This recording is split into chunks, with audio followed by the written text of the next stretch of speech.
Welcome to Business Decoded, where we break down how companies really make money. Let's decode today's business model. Netflix spent $17 billion on content in 2024. Most of that content nobody watches. 90% of Netflix's library gets less than 10% of total viewing hours. Yet this strategy works. Netflix has 277 million subscribers paying $15 per month. They're the most valuable streaming service in the world. How does spending billions on content nobody watches turn into market dominance? Because it's not about what you watch. It's about what you might watch. Today, we're breaking down why Netflix spends billions on content most subscribers ignore, how the content library creates the illusion of infinite choice, and why Netflix can't stop spending even though the treadmill never ends. Here's what we're covering.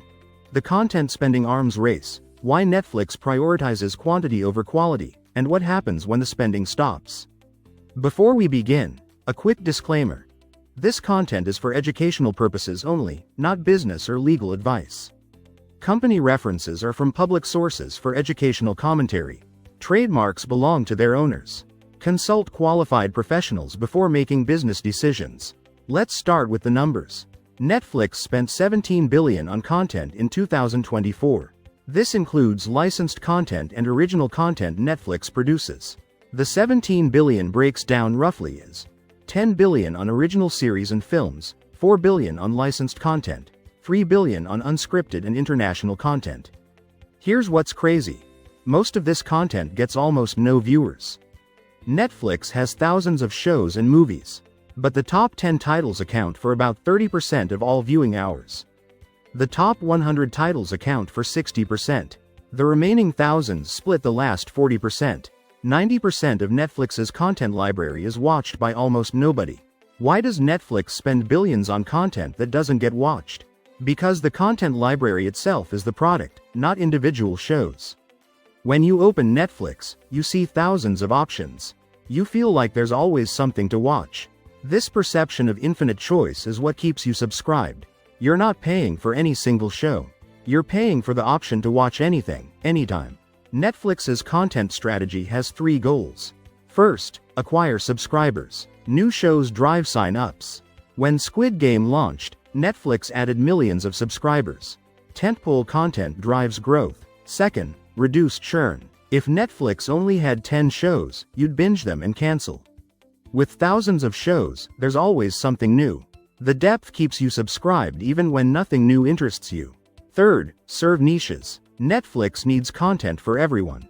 Rom-coms for women, action for men, anime for teens, documentaries for intellectuals, kids shows for families, international content for global markets.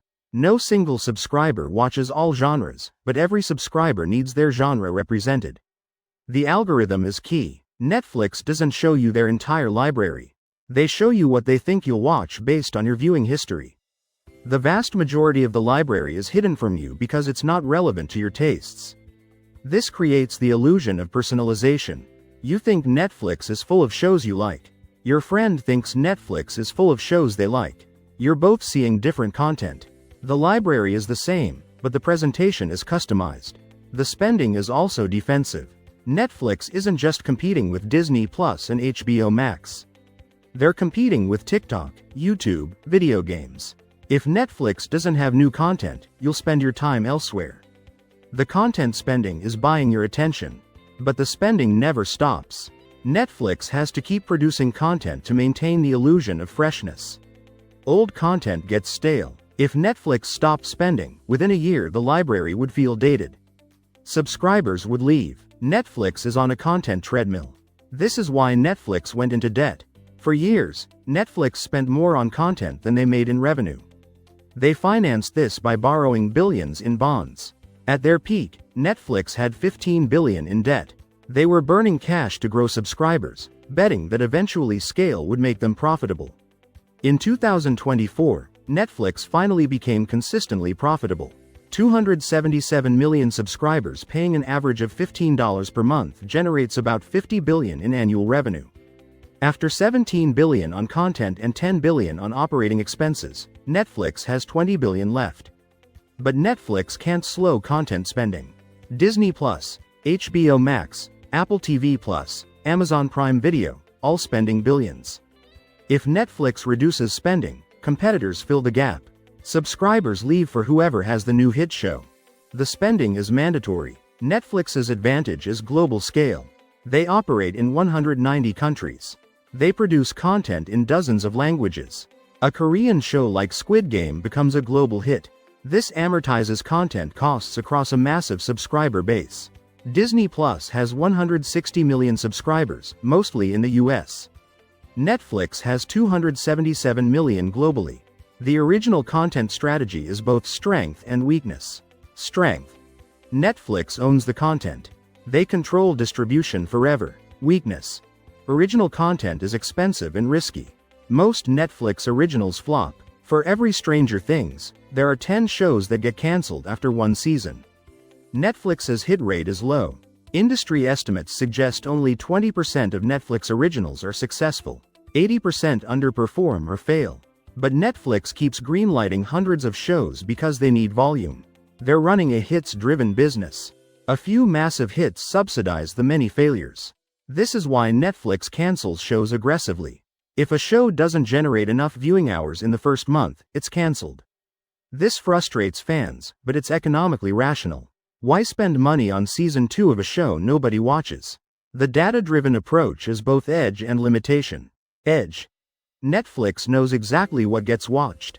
They optimize for completion rate and subscriber retention. Limitation. This creates bland, algorithm-optimized product. Netflix shows increasingly feel formulaic. The algorithm rewards predictability, not creativity. Netflix also faces a content quality problem. When you're producing hundreds of shows, quality control suffers. Netflix originals have a reputation for being mediocre. High budget, decent production value, but rarely excellent. HBO produces fewer shows but with higher quality. Netflix prioritizes quantity. HBO prioritizes quality.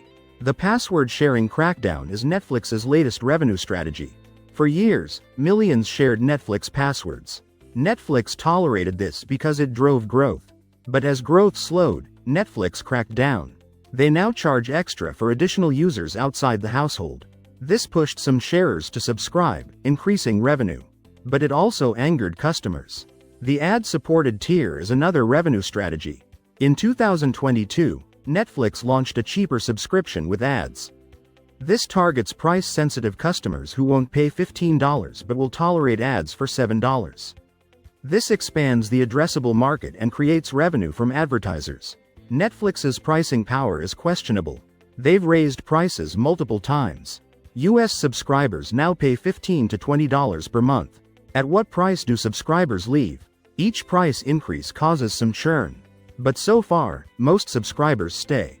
The bull case for Netflix is they maintain dominance through scale and content spending. 277 million subscribers is an unassailable moat. Competitors can't match Netflix's content volume or global reach. Netflix continues raising prices and expanding into ads. The bear case is the content treadmill becomes unsustainable. Competitors match or exceed Netflix's content spending. Subscribers fragment across multiple services.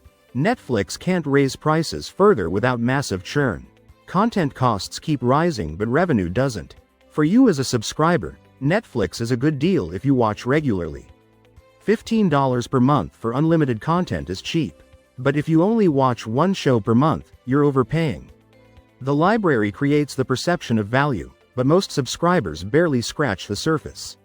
Here's what to do. Audit your Netflix usage. How many hours per month do you actually watch?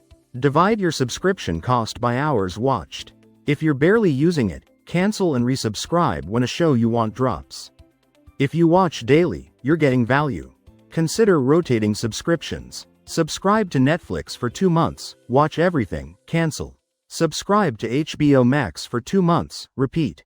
You'll spend less annually. Now, next time on Business Decoded, we're examining Disney Plus. They lost $11 billion on purpose.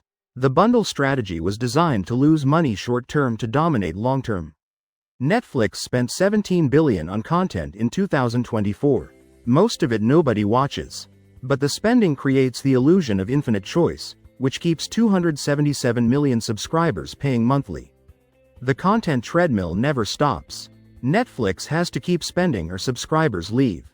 This works as long as revenue grows faster than costs. Whether that's sustainable depends on how high they can push prices before subscribers revolt. And that's how they built it. If this helped you understand business better, subscribe for weekly deep dives into the world's most successful companies. Thanks for watching.